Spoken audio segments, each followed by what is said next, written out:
The date is December 12, 1996. The survivor is Esther Malvina Gary, née Kirschner. The interviewer is Rose Balsam. The city is Cliffside Park in New Jersey in the United States of America, and the language is English. Today is December 12, 1996. The survivor is Esther Malvina Gary, Esther Malvina Gary, née Kirschner, Kirschner.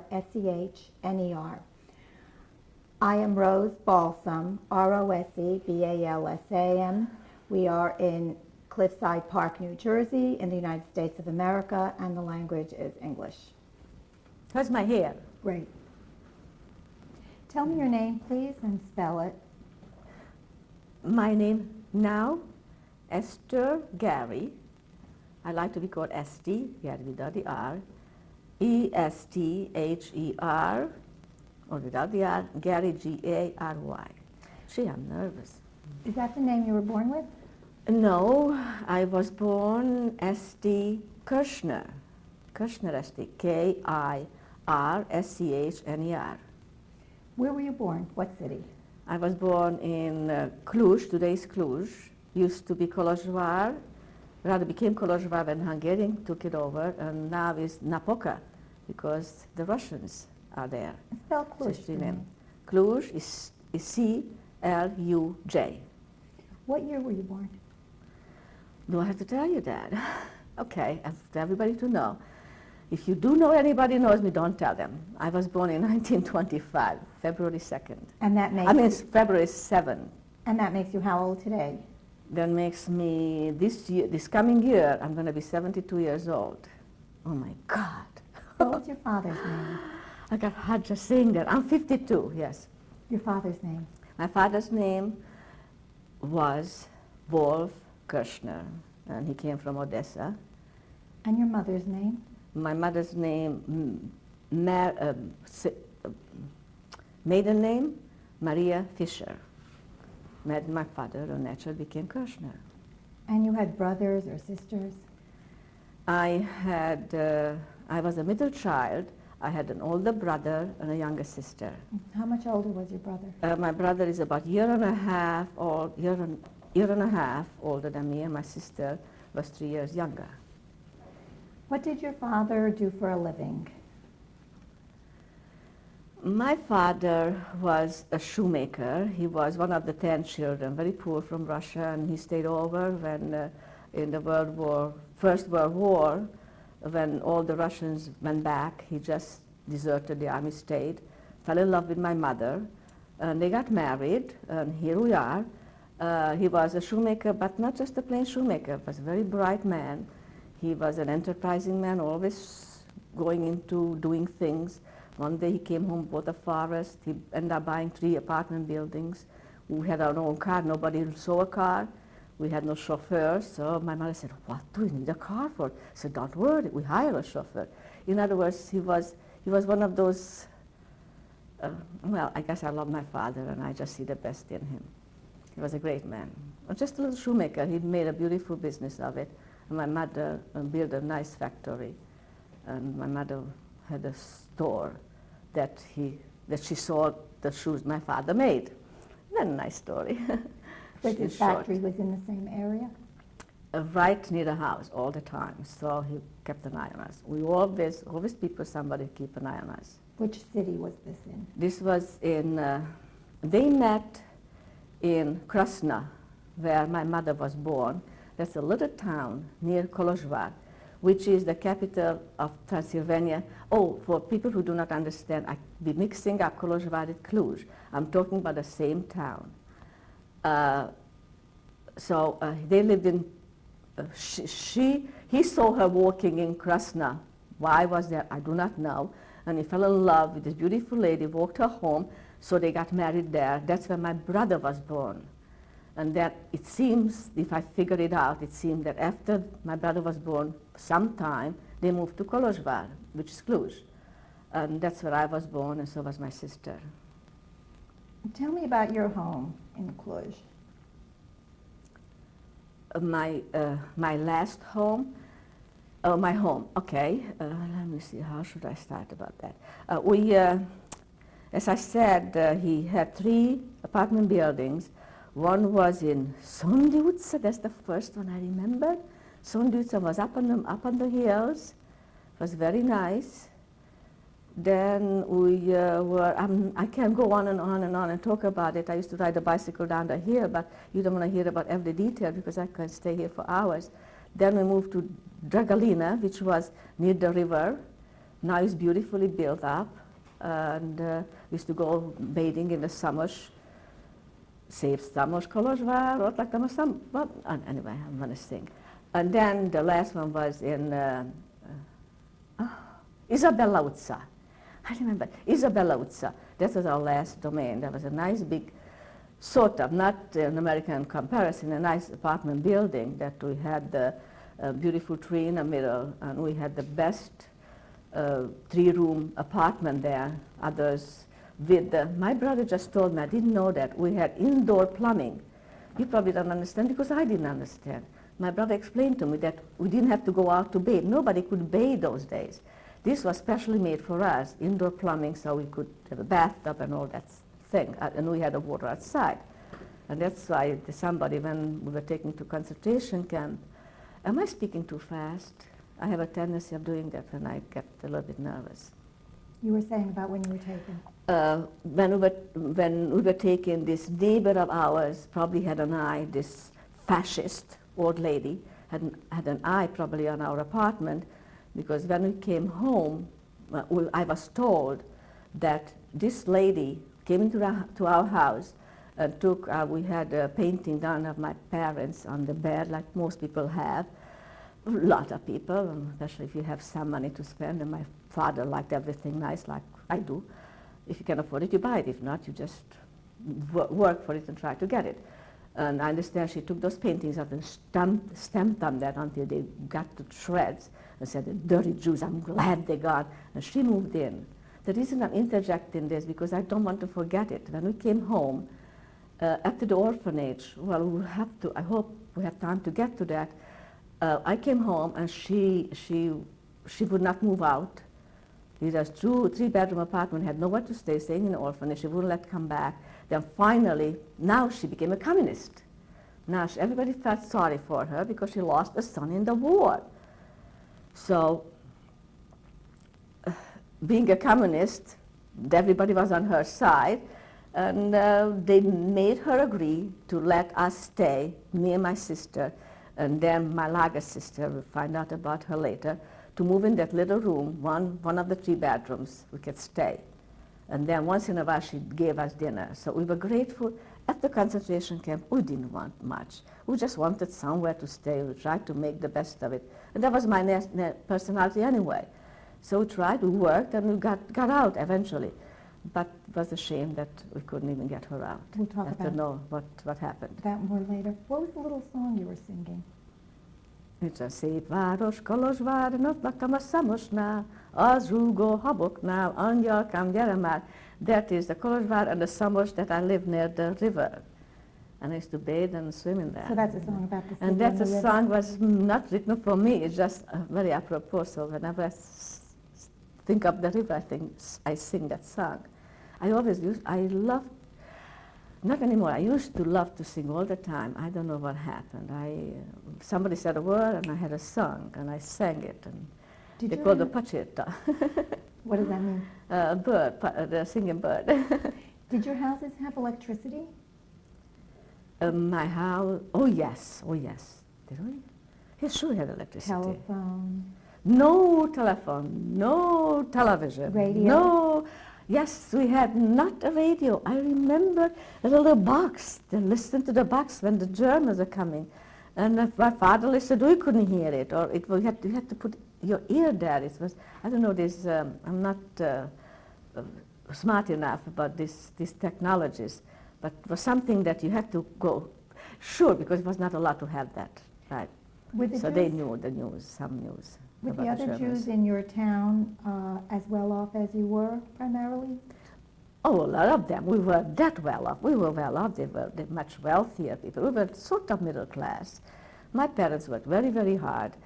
is just that he came from a very poor family, so everything he could get for his children he did. I never asked for anything I couldn't get, but then again I wasn't a hustler. What's that word? I wasn't greedy. All I wanted to learn. I was very studious. I always, if somebody was ballet, I wanted to do ballet. Was French lesson, I want to take French lesson. English, I want to take English lessons. Anything I wanted to do, that's why he loved me so much. My sister was just happy being, and I always wanted to do other things and get knowledge, and he believed in that. Tell me more about your father. Tell me about his personality, what he looked like. He was a very good-looking man. I think he was very good-looking. I think I look a lot like her, like him, I hope. I mean, the features. You later on, I hope you get a chance to see the pictures. But in my eye, he was good-looking.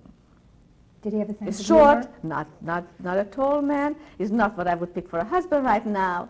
Although I try.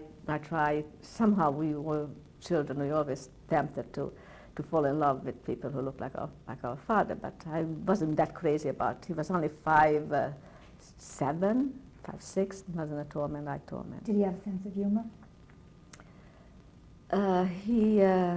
Yes, he loved the women. And all my friends came from school. He pinched them, and he was kibitzing. Didn't mean any harm. He just loved pretty women. Always had some jokes. Always with the jokes. He was. I don't know if that sense of humor. He just liked being the center of attention. I think had nothing to do with sense of humor, because he was a very tough businessman and very strict father. My sister and my brother, they practically disliked him. When we want to go anywhere, he would immediately say, no. I do the same thing. Somebody asks me something, no, and then I change my mind. I just realized that this minute. He always said no, and then, so my sister and my brother learned that they want to go somewhere, stand still. He never said no to me. He said, okay, it was always okay. Because he knew I wouldn't ask unless it makes sense and it's reasonable question. Tell me a little bit about demand. your mother. My mother, she was, I love my mother, I love my father, I think even better, but I love my mother. I admired her. She was very beautiful, very obedient wife. We grew up that way. You have to try to make all her life was her husband, making her husband happy, and her children. She worked in a store, she took care of the house, she made us pancakes 5 o'clock in the morning when we got up to have pancakes. She taught us how to dust, how to cook. No mother would want that. She tried to install in us the values in life that are important.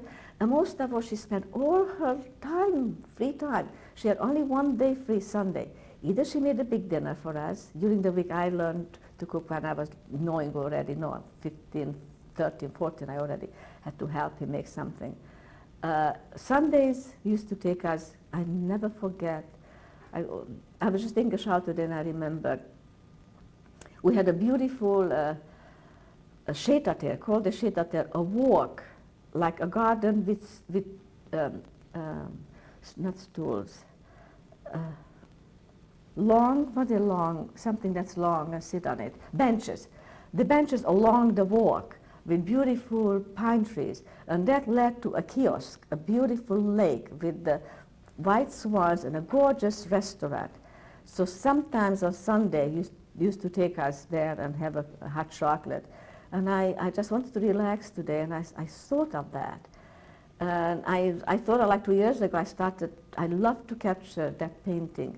And I'm trying to get a nice painting of it. If I could go there, I'd go there just to make a painting of that.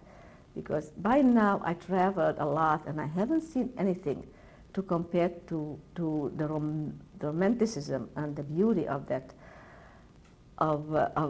beautiful kiosk in the front of it, a beautiful lake with the 4 or 5 swans at the time just swimming around, and it's so very peaceful. And that turns into winter time to an ice skating ring, and that's how I used to spend the winters, skating, ice skating. Summertime we used to go rowing, the three kids, with three of us. And then going back to Sundays, she spent so much time with us. Used to take us either to theater or lunches or something, just walks. But she made her business to be with us. And I tried to remember if she had any friends. I don't think she had time for friends. She was in business all day, and then she was with the evening. She had to was preparing dinner. There was no such a thing. Oh, we did have some maid here and there that she was too critical of. They couldn't stay. Once we had a nanny. She wasn't there too long with us either because my sister and brother would never obey. I was always, I don't know why, I was always the goody shoe. I just liked her. I enjoy everybody. I love people and I love things. I love to learn. And they had their own mind. They just wanted to go on their own. So eventually we lost her too. All in all, I had a beautiful childhood. Beautiful childhood. We really touched on everything. We could do anything we want. We were never told no, except when we got hurt. Once we went sled riding and we came home and my brother broke his nose. He was in the front. We went downhill and we were on top of him and we were punished for a week. We were not allowed to go on the meeting. I never forget. My father took our panties off, took the belt off and practically bleeding. We really got it. See, till today, I don't forget, we never went sled riding again. Not on that hill, anyway. What was religious life in your home like? How shall I put that? My mother came from a very religious family. She knew how to make a kosher home. I wouldn't. My father also must have, I say must have because I never knew anything about his background because he left everything behind and was the Iron Curtain, never got in touch with them. But he knew how to daven. Beautiful. I remember Seder nights. I still feel like crying when I remember. He used to go on and on and on. And naturally the kids were very annoyed. We always invited somebody because it was, I just found out, it's customary and it's nice to have someone invite someone who doesn't have where to go. And always found someone. And naturally was young and we had such good times. With children, we were very happy, so nothing was depressing. That was depressing because we had no patience, he was hungry and come on daddy, how long? So little by little with the years he was made a little shorter. Only waited till who comes to the window and he was watching, the children were watching when he's going to come because the wine kept going down, we had the glass full with wine and my father was praying and the wine must go. He says, nobody's touching the wine. Somebody is here, there's a spirit here that's drinking the wine. Till today, I don't know how that happened. I know I put water there because of the heat, it evaporates. Probably that's what happened. So I remember he was, but I'm going away from the question.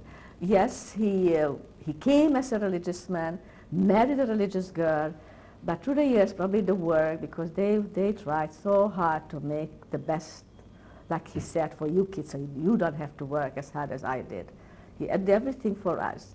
So they were working, except, they worked Saturday, was no holiday, except Rosh Hashanah and Yom Kippur. And I think maybe Pesach was taken off because by yesterday. Pesach was taken off, was holiday. And I remember, because Saturday we were, once I didn't want to do anything Yom Kippur. So my father wanted me to do something. So he said, I was bigger already. So he said, no big deal. If you do it on Saturday, you can do it on Yom Kippur because Saturday is the most religious holiday in the Jewish religion. Do you know that? I didn't know that. So he said, it's Saturday, so you do that, all those things all year round Saturday. So do not worry. If I ask you to do something, go and do it.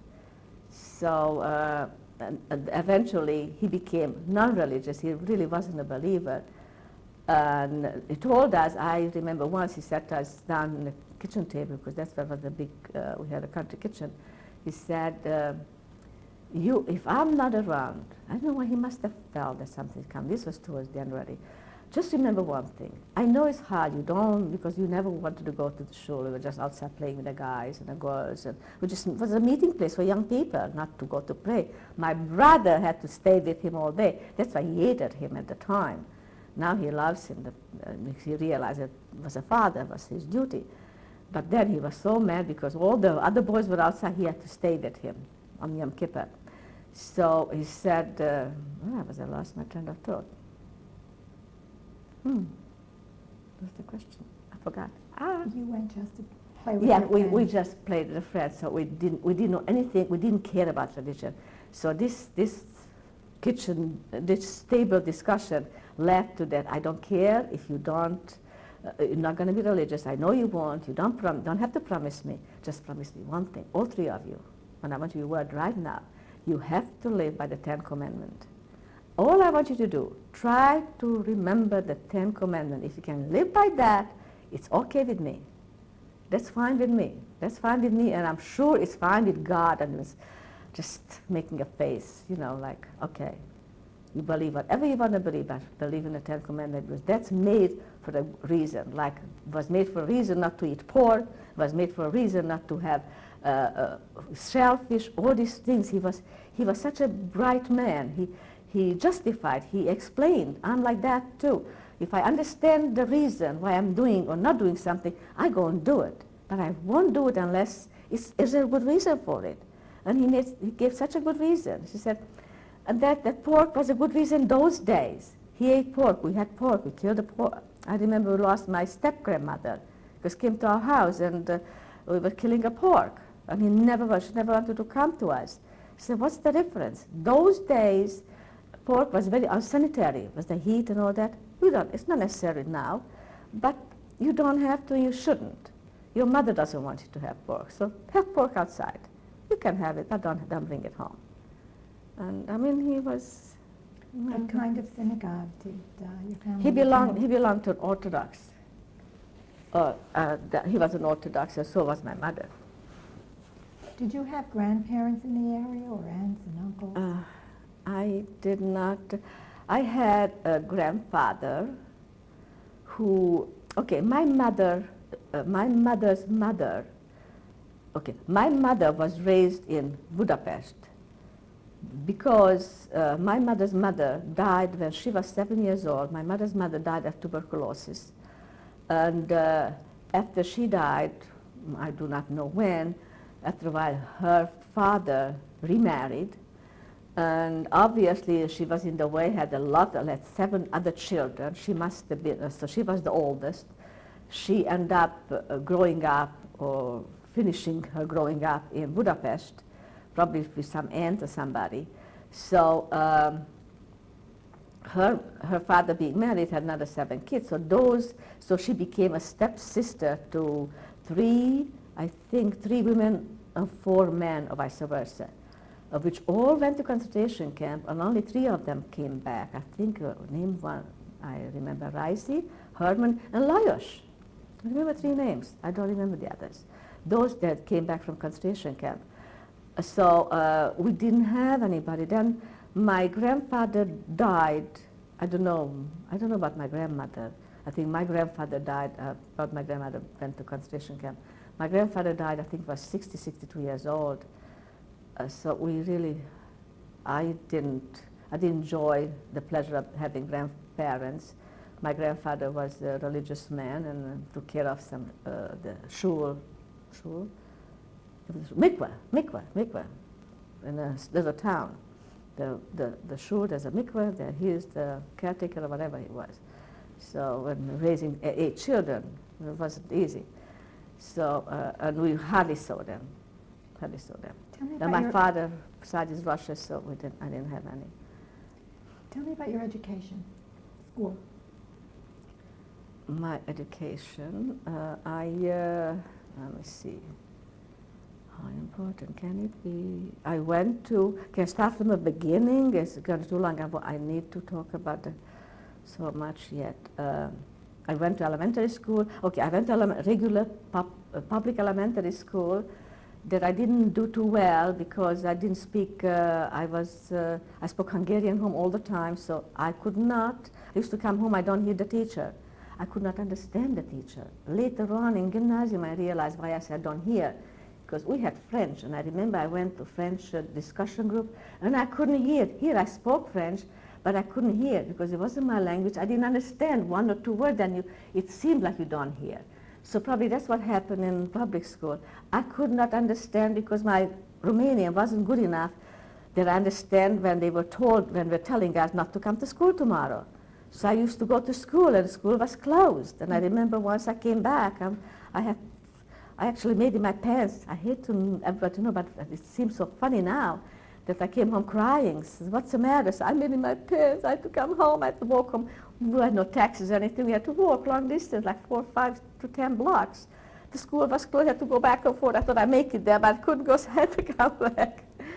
And so it was bad. So next year I went to a private school, a Jewish school that I spoke Hungarians too, and I made out pretty good. About how old were you at that point? I don't know, 6 or 7. I know I went a year too early, so I think I was left back, if I remember right. So when I got back to school, I was in the same group as my age group.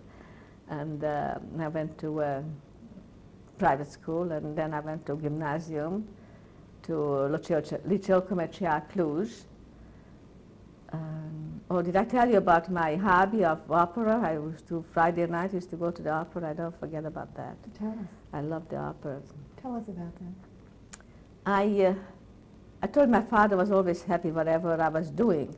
So I used to take poetry classes and French classes, and one of my hobbies was ballet, and I belonged to Hagibor, that was gymnastics, and the opera was Friday. Well, that wasn't a hobby. It was, I must have been already like 12, I was in gymnasium, and it was a fad.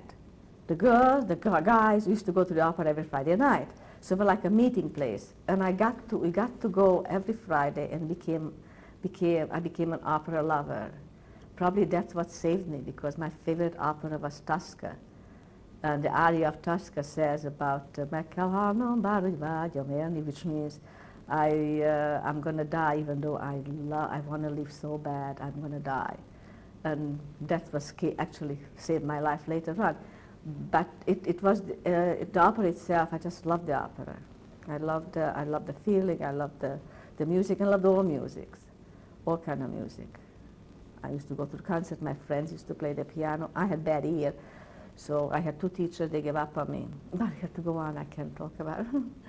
You were in school when the war broke out? I think I finished school. I was in school. I still wasn't able to write. I was just finishing school. I was last year because, see, the Hungarians came in. Okay, we got there. The Hungarians came in 1941, and that's when they brought in the 60%. I wish it was 60. 6% of students only were allowed to stay on in the school, in the high. This is gymnasium already. It is not elementary school.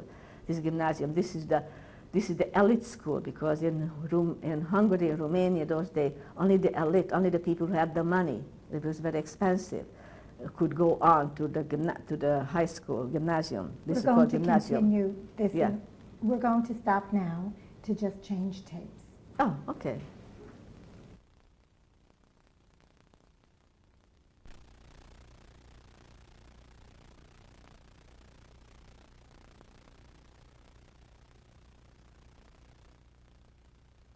October 12th, 1996. You're telling me about school. I was telling you about school.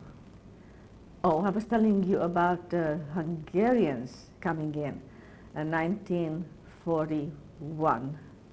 The Hungarians came in, and with them came the new rule of 6%, which meant that only 6% of the students going to high school can continue, or college, or anywhere. It was only 6% allowed. And fortunately enough for me, I was one of the good students, and I fell into the 6%. So I continued in Liceu Comercial Cluj, where I was going at the time. And my brother and my sister, they all fell out. And so the other 94% of the Jewish kids. So naturally they had to form Jewish gymnasium was created, probably from donations of the Jewish people and the people who needed it. And life was going on as usual, except for the 6%.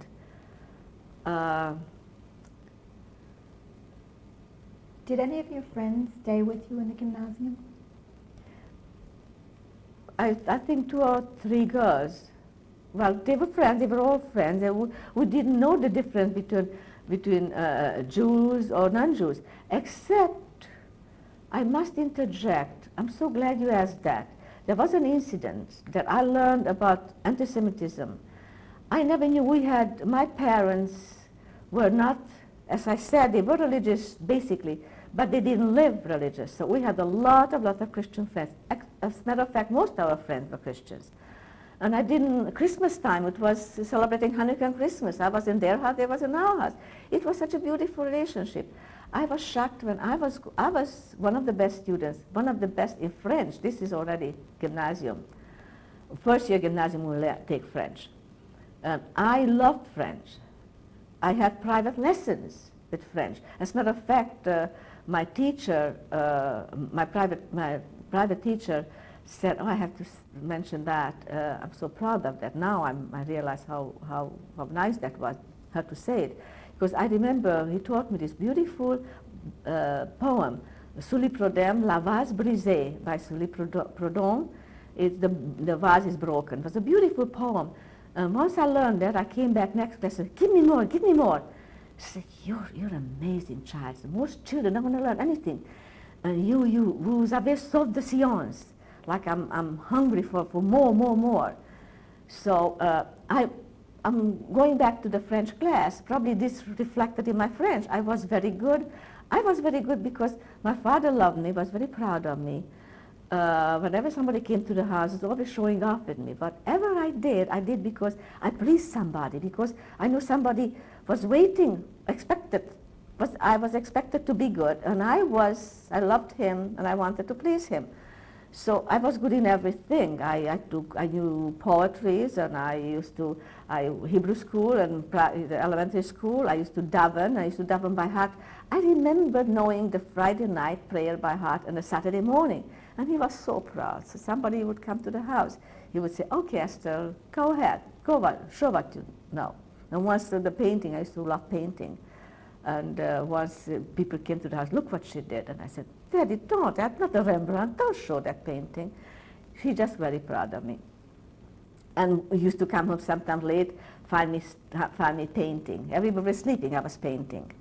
So it was a reason, I wish I had a child like that. I was always doing something that is creative. So back to the French. She also loved me. I was her favorite student, this French teacher. Once I forgot my homework, or I don't recall exactly what. I did something that every child does. She took me out of the class. She made me get out of my chair, get in front of the blackboard, and hold out my hand, and he hit me with all her might, cursing, you dirty Jew. I said, what? I just crunched. I couldn't believe that this woman who supposedly loved me, maybe it was already the Germans. It was probably after the, I'm thinking now why. Probably there was already the Germans doing things, was Poland, whatever. I don't know why or what. All I know that I was crushed, and I still remember till today. And I loved her because you can have somebody likes you like them back. And besides, she was very bright. She was beautiful too. And she liked me. I was always special. I was always showing my class, showing my. I had to show something. I always asked me to do it. Why pick on me? So it wasn't. It was just was in them. Sometimes they held it back, and I'm trying to remember other incidents. I don't because so little I remember. My personality, I like to push back. Anything that's bad, I try to remember the good. I teach my children like that too. Try to forget the bad, just remember the good. Do you remember incidents? Were there incidents with your friends, with your Christian friends? Never. As I said, I was married a non-Jewish boy because we were in love. We were kids. We were running away. You know, you always run away when 17, 18. It wasn't like he go to bed, go just love each other. Don't even kiss, they hold hands. I had a puppy love walking, holding hands for a month, and that was it. So I was in love every 2 weeks, somebody else, because, I like him, but that was bad, it's just talk. And she tells somebody, I tell somebody, and that's it, we know that we like each other. I did have, when I was going to school, we were together with Barizio. Barizio, there was a commercial, my school, my gymnasium, with the boys' gymnasium, where my brother used to go, and there was a guy, a very, very good looking, very nice guy there, was always walking alone, and he stood out of the crowd. The window, the kids used to sit in the window, pick the boys, 16, 17 years old, 16 years old, 15 years old. How old I was? About 15, 16. So looking at the guys, look at that guy. We all picked him out. And he never looked up. He was so severe, so statuesque, so proud. Proud, that's the word, because I have a picture of him. Anyway, at the end, I ended up getting engaged to that fellow later on, just before the Hungarians came in. Our parents, we liked each other, and as I said, he kissed me, and I ran home. Mommy, Sanyi kissed me. So it was a full house full of women, and I kissed my mother. What happened? Oh, Sanyi kissed me. That was the big incident of getting engaged, right? He kissed me. Was he Jewish? That's it. Okay. I thought he was Jewish. He always told me he was Jewish. Hungarians came in. Okay. I'm glad you asked that. Now we can go on. I saw him once in a while, and that's the only guy I was in love with. Every time people came home, did you see Sanyi? All I dreamed of Sanyi. And then finally, Sanyi proposed and said, all right, we'll be married when all this is over. And then came, this was 1944, when the Germans came, the Aryan German law was enforced in whole Hungary, and now we are Hungarians, we're in Hungary, which meant that we had to wear the yellow star. We could not continue business. Whoever wore the star was stood out like a sore thumb, they knew. And the door opens. We couldn't leave the house. My parents couldn't go to work, to business. My father's factory, because it was in the house, was always had the house that always have room there, made room for the factory. So that was going on because they were not Jewish. They were working, and I don't know, that's very vague. Something I know he wasn't working, but the factory was. So all around, the door opens, this priest coming in, a white collar and black outfit. So, that's Sanyi. That's my boyfriend, my fiancé. What are you doing in priest outfits? My mother enrolled me in priesthood. What do you mean your mother? Aren't you Jewish? I said, that's just it. My mother is Jewish. My father is not. And I had a brother in Romania, and he was killed because they're Jew. So now they deny, they don't want anybody to know I'm a Jew. And they enrolled me in priesthood, and that makes it clear that I'm not Jew, so I'll be coming visiting you. So he used to come and used to bring us stuff and all that. And my father used to make fun of us because we had a priest who was bringing milk to the house. It was a milk deliverer. Says, oh, Esther husband's going to deliver us milk in the future. He was a comedian. You're right, he had a sense of humor. This little thing that come back to me is true. Do you know if he survived the war? That.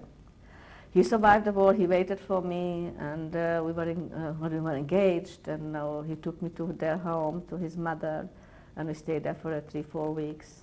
Me and my sister and my Lager sister that comes after. We'll talk about it. We get to that. We're going to be here till 12 o'clock.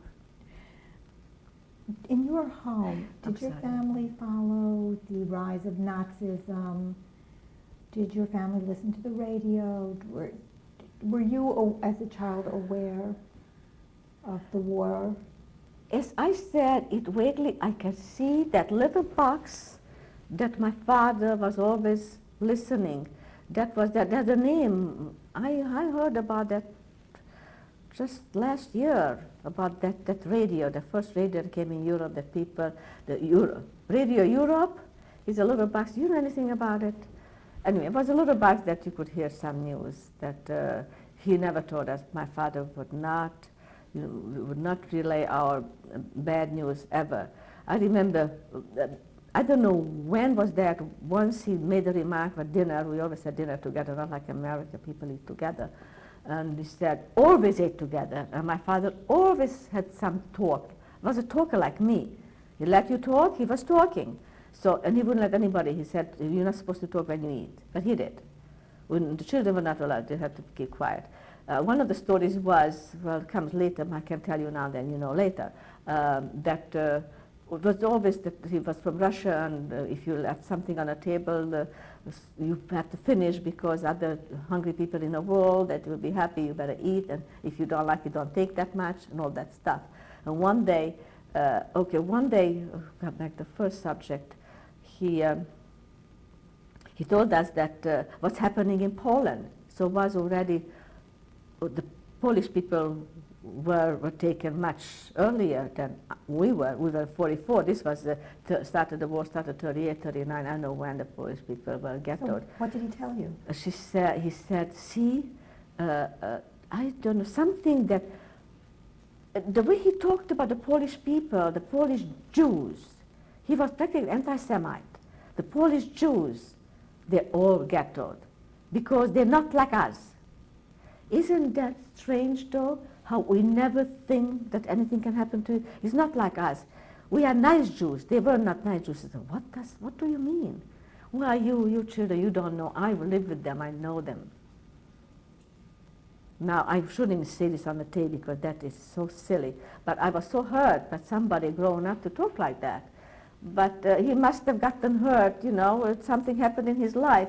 That's why when it comes to anger in any religion, any race, I always take a stand that you have to know the whole situation. You really don't know. You can't just judge a person.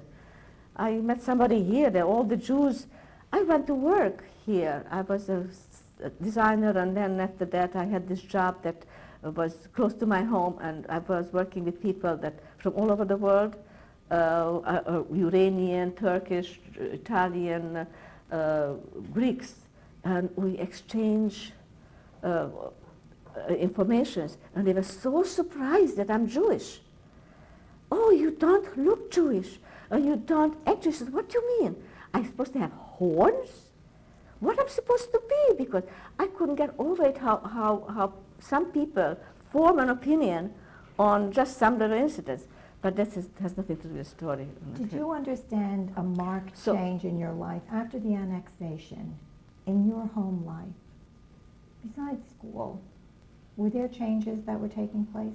Not until the Germans came in, the Aryan law was introduced. As I said, that's when all started. Your father continued to work. My father didn't work either. Nobody, I think he worked, but nobody really could go. I remember, this was August, when was that? They came in April 9.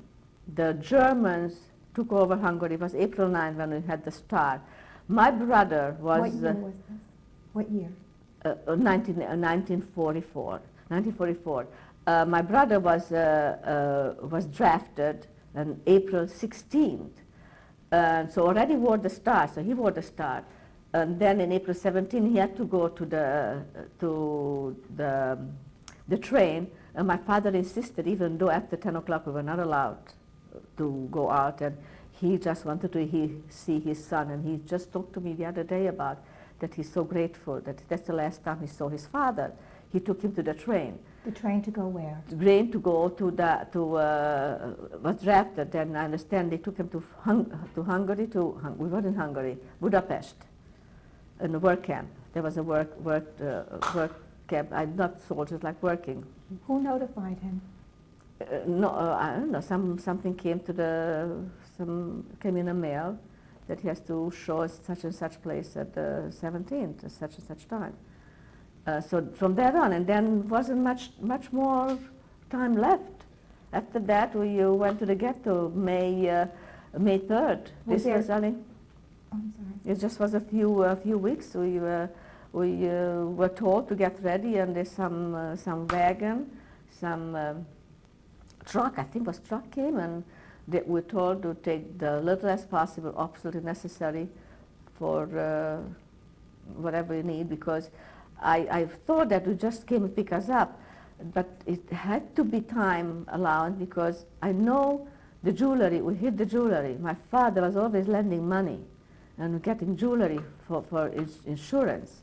And he was working hard and was saving. There's no banks, no stock market, so I had to keep it somewhere. And they hid that box, I don't know where.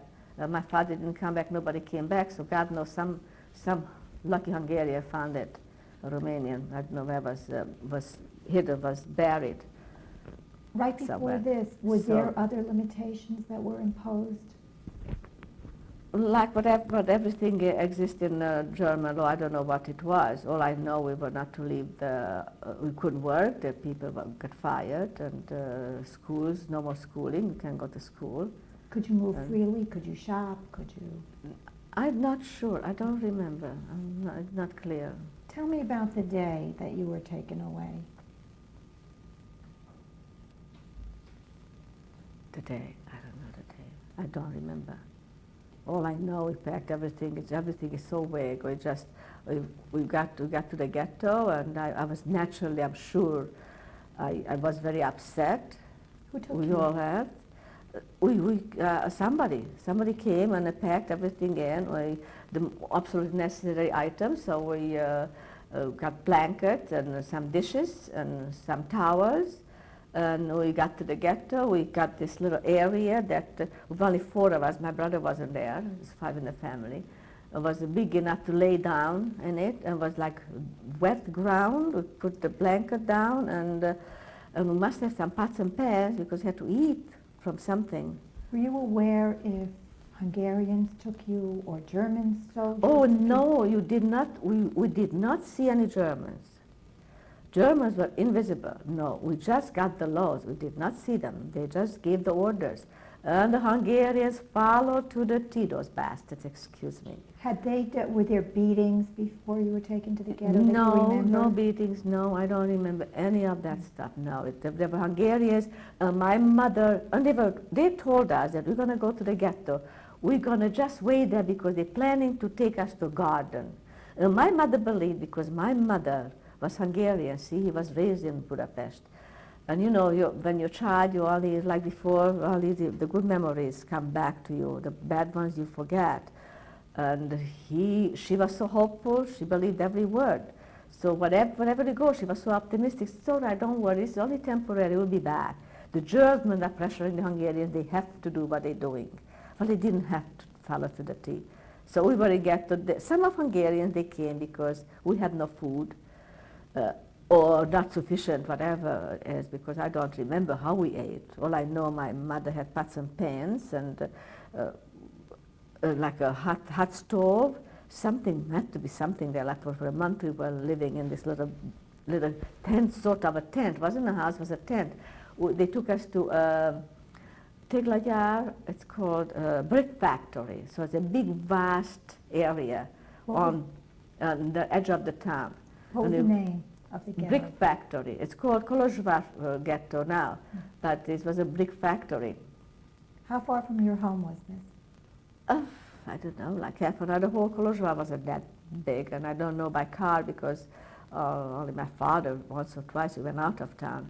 So by car you can go anywhere within a half an hour now the most. So it was the edge of the factory, which was the 16,000 Jews from Kolozsvár, with 100,000 population, 100,000 people. Of that, 16,000 were Jews. They all had to go to the ghetto. The vicinity, Kolozsvár, because this was the capital of Transylvania, was a big city, the vicinity, all the little towns, probably Krasna included and all that, they all had to come to the same place. And if you ask me what we did there, I really don't recall, because I know we didn't have to work. I remember every once in a while some people either selling food from the gate. We were not allowed to do. Now we were talking about restriction. That was restriction. We could leave. Could you get food from outside? No, you were not allowed. There's some Hungarians came and sold, and some Hungarians just came and gave. Did you know food. him? No, know the no, Hungarian? we just.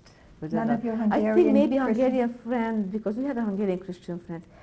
You know, you're smart. Maybe we got from them. I don't remember. He must have come because he even helped us when we came back from concentration camp. He knew. He was my mother's partner. See, my mother had a partner in a store, and he was very nice. He wanted to. Oh, I forgot to mention that, and I'm going to forget a lot of things. Before we went, when the Germans came in, my father, now he realized not only Polish Jews are taken, whatever's happening to Polish is going to happen to us. So this Hungarian friend of his said, I can get you papers. He was not Jewish, and you can go to Romania. I know some friends, and Romanian border, which was just between walking, they say, you can walk over, you're free. Why don't you go to Romania? Because Romania don't kill the Jews. See, that's when, go back to my boyfriend, her parents said, yeah, I don't want to lose my other son because they had one son in Romania, in Bucharest. They killed him because he was a Jew.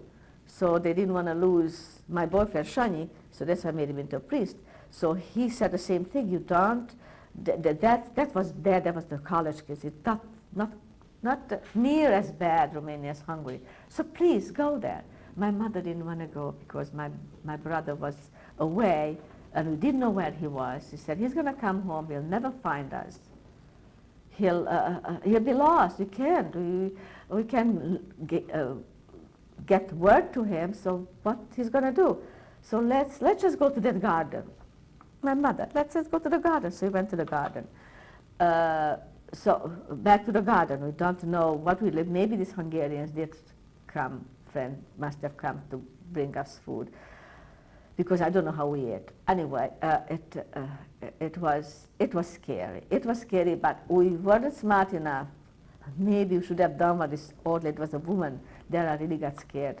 One woman from the ghetto, middle-aged, or more older, like 50, 60, but I don't know, because I was so young, everybody looked so old, felt so old, maybe was 40 years old, killed herself.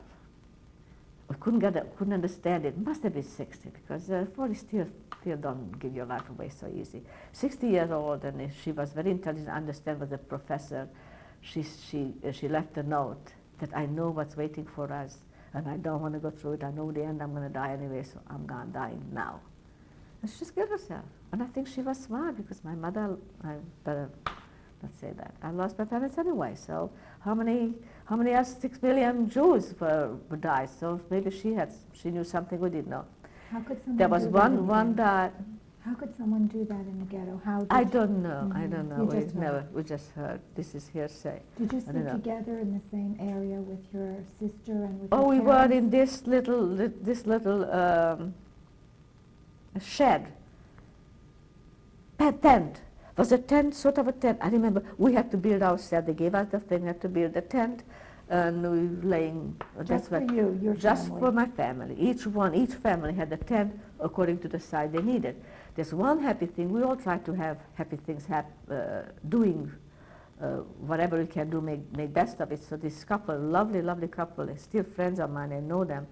A lawyer and a gorgeous girl, a doctor's daughter. They got married in the ghetto. So that was the big happening, religious affair, whatever. One became a rabbi, and that was something nice. And then after that, it came the.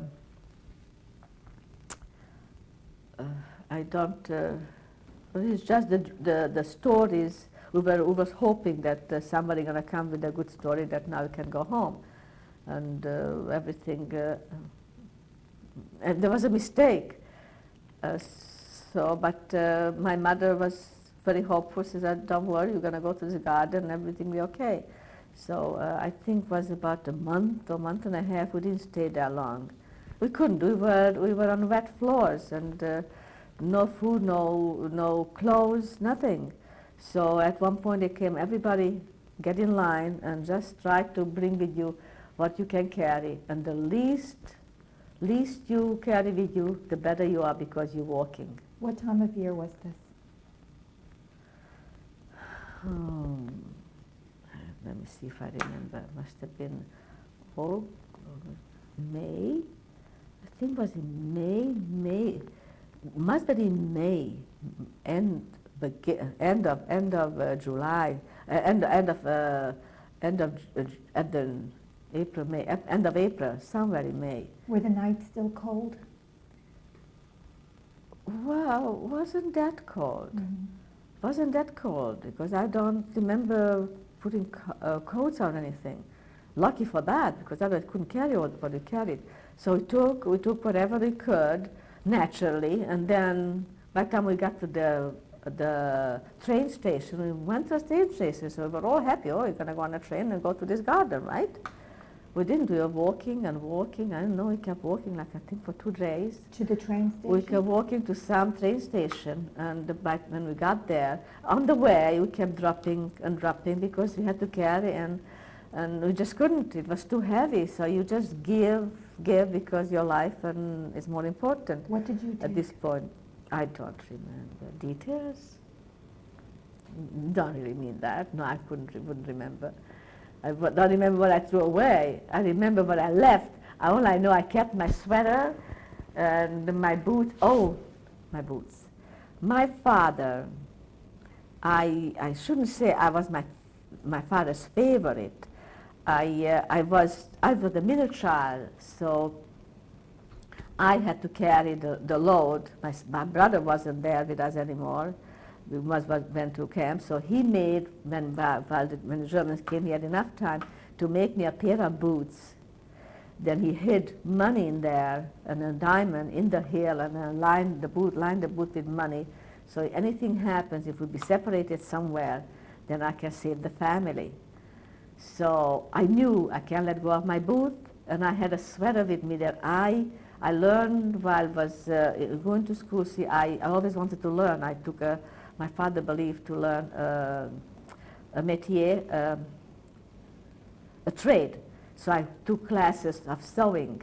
After school, I went to 2-3 hours every day. So I knew how to sew. My first money, there was an ad in a paper that somebody was Christmas time, if I loved to learn or like to make some baskets, Christmas baskets, show up. And I went, and I loved it. I worked for this woman. I learned how to make this gorgeous Christmas basket.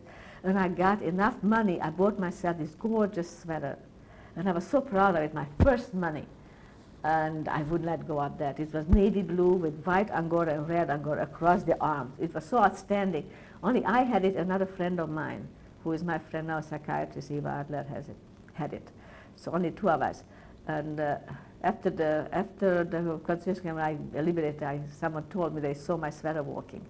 Anyway, go back to that. I won't let go. So, my shoe and my sweater. The rest did not matter. My money. My father put money in the shoe. I put money in my corset, because I always saved money. Oh, I can't tell everything about our lives. We were good. We got every week.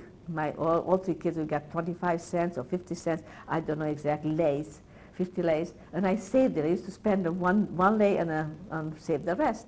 And had all the money, so I put it there. So that's the only thing I had. We're going to stop now to So change tapes, and we'll continue. Okay.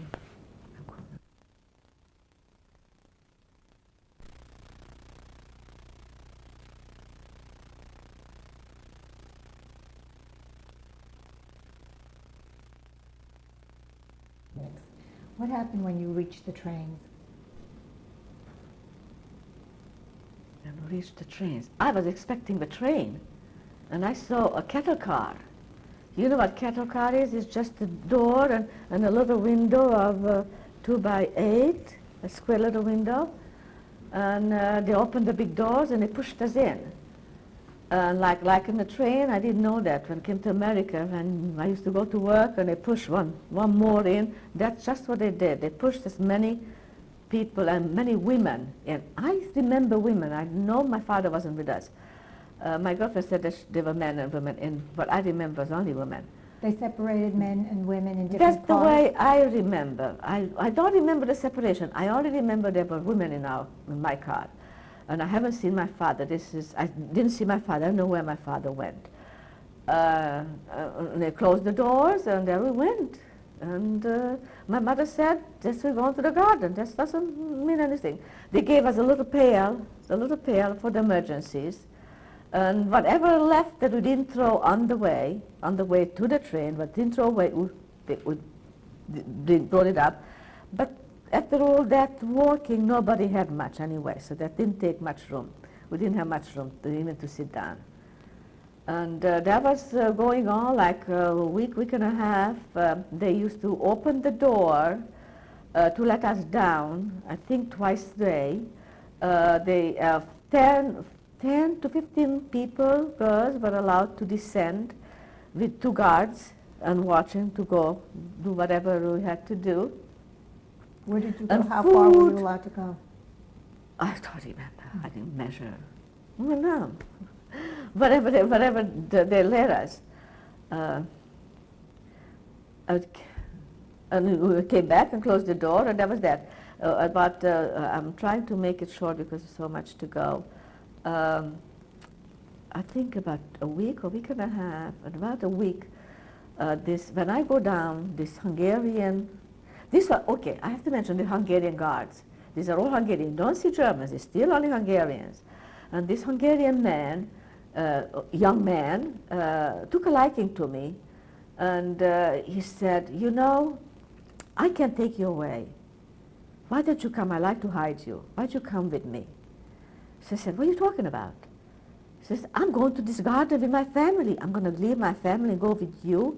Says, no, not going with me. Little girl, I'm going to hide you. I'm going to save your life. You're not going to any garden. At the end of this trip is no garden. Just please trust me. Go with me. I said, I cannot do that. But if you take my mother and my sister, I'll be more than happy to go. So I cannot do that. I can hide you. I can manage you, but I couldn't do that. My life is online too. So that's that. So I went up and said, do you have anything, you want to give me anything that you want to save? So what I'm saving, I had a picture of a Sanyi, a beautiful picture of Sanyi, a stubborn face, a gorgeous face. And I gave it to him, said, this is my boyfriend, my fiancé. And if I don't come back, but you don't have an address, anything, what are you going to do? I said, don't worry about it, you'll find me. That was silly. I don't even know if I discussed that. I'm not thinking of it now. It was so was unthinkable. I just gave him the picture. It was childish. I guess that was closest to my heart was left, my sweater and that. Did they give you food and water during this time? I don't remember. Water, maybe. Food, they must have given us some food, something, for a week, because we couldn't just go without food. I don't know how, but they must have given something. I just presume. So we got, after a week and a half or something, or like that, we arrived to, the cattle car stopped, and everybody heraus. No, not heraus, that wasn't heraus, it was just out, everybody out in Hungarian. And I look around, it's always rush and tension. So everybody's rushing, and I'm looking up, and I see this mass of people, mass of men, like within in vision, and I see my father waving to me. And I just saw him waving, and I waved back, and in a split second, the ma pushed him away, and my ma he went left, and I went right. I mean, different directions. In other words, probably the men were going away from me, and we were going away from the men. They were separating the men and the women. Now I have it clear. Now it's clear. They were separating as we're getting off the car, the cattle car, because probably men were separate, so they put them. They walked them separate. Did you know so where as you I were? got off, I noticed this drab, this gray. Everything seemed so gray. It was not cold. It was not raining. It was just very gray. It was not sunny. It was a gray day, gray place. All I remember seeing is railroad tracks, crisscrossing railroad tracks. I see it now. And then within vision was this gate, barbed wire, that very sad, very disturbed, looked like disturbed people, women and children, looking at us, staring at us. It looked like if you ever been to a mental institution, those angry or those sick-looking people, that's what they looked like. And we thought, oh, might be a mental institution there. It didn't occur to us, oh, this is the garden, that we're going to be, that's the mental institution next to the garden, whatever. And then we got off, and we didn't have much time to ponder on anything. All we did, because right away somebody said, some voice said, separate, form a line. And we formed the line. If anybody saw Ladies' Choice, what's that? That was a film that I'm too nervous already. Did you know where you were So at this time? we don't know. We never know. They didn't tell us anything. Where there was no were you names. now? That was Auschwitz. That was Auschwitz. So we had to form one line, and somebody at the end separating everybody. They separated. One, there was two. You could go left. You can go left, or you can go right. And my mother was trying to figure out which is left, which is the best way to go, where to go. Sophie's Choice. If you see Sophie's Choice, you've seen this picture that I'm describing. She had to make a decision which child to keep, because you had to give one away. And we had to make a decision also which way we want to go, left, because left, we noticed the left, they go, they're very young and they're very old and a sick one. And to right, everybody who goes to right seems healthy. So my mother says, okay, girls. My sister was much younger, was very slim. Pinch your cheek, bite your lips. We were not lipsticks or anything, or even though I was already 18. Just pinch your cheek to look healthy. And I was all right, and my sister too. So luckily, we did go to the right. They almost pulled my sister to the left, and I just take a pull, and the guy just let her go with us. And so we end up on the right, and the next step is we were in a big place that a voice ahead said, line up. We had to line up in rows. But this way was that, left to right, long rows of 15 or 20 people way back. And then one voice said, drop everything you got, take everything off, take your shoes in your hand, and follow me. Take everything off. I mean everything. That was my biggest pain when I took my belt off. All my candy that my sister and brother ate every week, they didn't save. I saved, and I'm giving it away. And I said to myself, if I ever live through this, I'll never save again. I'm still saving. Will not change. I still save. That can kill you. I used to beg them, give me a candy. Because says, you got your money, buy it. I said, no, it's put away already. Anyway, after that, on my sweater and everything, you know what. So we follow this woman, and the first step we see is that there's a woman. We had to raise our arms. One was shaving underarm. The next was shaving the first was shaved the head. Then the next person was like a chain work. Next person shaved the underarm, and the third person shaved the sensitive areas. And then we end up in a big hall, and everybody searching for relatives. Ma, Sophie, was screaming, where are you? We couldn't recognize each other. We had no hair. All looked like little boys, especially with the ladies, the big bosom. I had a little bosom, not a little apple. I hardly could see it, you know. You could tell it could be the boy too. So I grew later, bigger. Anyway, they finally found each other, and it's strange. Why we laugh? It's tragedy. We were laughing. Everybody was laughing because it was sad, and it was, I don't know how to explain, but that's the mechanism God created us. That we laugh. You fall down and you laugh. You have to cry. I remember I broke my foot in skiing. I was laughing. So the old guy said, "Don't laugh, lady. You're gonna be crying in half an hour. You'll be seeing stars. Don't laugh." So we laughed. We knew we had nothing to laugh about, and then we realized what happened. And then we walked to the shower. We didn't know then. We were very fortunate because that shower could have been the gas. We walked to the shower like everybody else. We walked to the shower and we came out of the shower. and they gave us a gray flannel dress and a little kerchief on our head, maybe a panty. That was it. And that was we wore. And a shoe in a hand.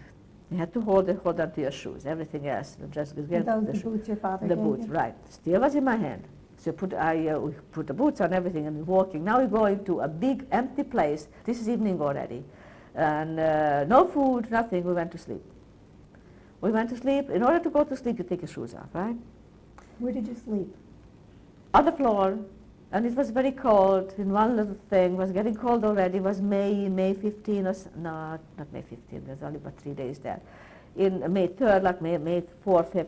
But it was chilly because a chilly place. Probably it was just, we were getting, I'm a very up person, but I wasn't up anymore. Was there anything on the floor to lie down on? Nothing. Just cement. I think it was cement. We just laid on cement and my mother said, let's keep our bodies closed so it keeps us warm. And I put the boots down. In the morning, they wake us up, and I'm going for my boots. I'm looking for beautiful, brand new boots. They're gone. I found a shoe without a sole, a pair of shoes, my size. I'm 5'5". 5. Who got size 5 shoes, boots? Somebody had it, and they took mine and left a shoe without any soles. So all winter, I was walking inside with frozen feet. Because of that incident. So I had nothing we could do. I didn't know who did it. Then they take us, I don't know where we went. Yeah, then they take us for food. Oh, that was roll call. It's always roll call. If I don't mention it, just take it for granted. It's roll call in the morning and roll call at night. And if you're not there, forget it. Sometimes roll call even lunchtime, because I had an incident lunchtime. I fell asleep and I wasn't in the roll call. I almost got wiped out. Anyway, we're back to Auschwitz. We still didn't know what it was. We didn't hear about Auschwitz. We just heard about a garden. Later on, we know what it was. Anyway, we go for lunch. I don't know what happened for breakfast. We had anything or not. They lined us up. I was outside, and it was a sunny day. I remember that. It was a sunny day, and they lined us up. 15 girls, one after the other. A line, vertical line, going back. It's clear enough to explain that. Starting and going backwards, like a vertical, laying flat. Horizontal. This is the horizontal level. Vertical. That's it. Is this a line for food? A line, and then they gave a part, like I think like 8 inches. I measured it yesterday. About 8 inches by 4.5. Little pot with a holder, and the first one got it and was allowed to take one sip and had to pass it on to the next one. And I was the 4th one in the line. This had to go for 15, and they thought, you don't take more than one sip because the 15th one not going to get anything if you take more than one sip. So you all took 2 sips. Everybody can't take 1 sip.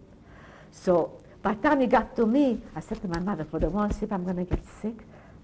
2 sips, I can't. You remember you taught us not to drink at the sofa. You can drink. 4 people touch it. I'm going to drink after that. So she looked at me like I was crazy. You crazy? Go ahead and take it. And take 3 sips. You know. So that's what I did now.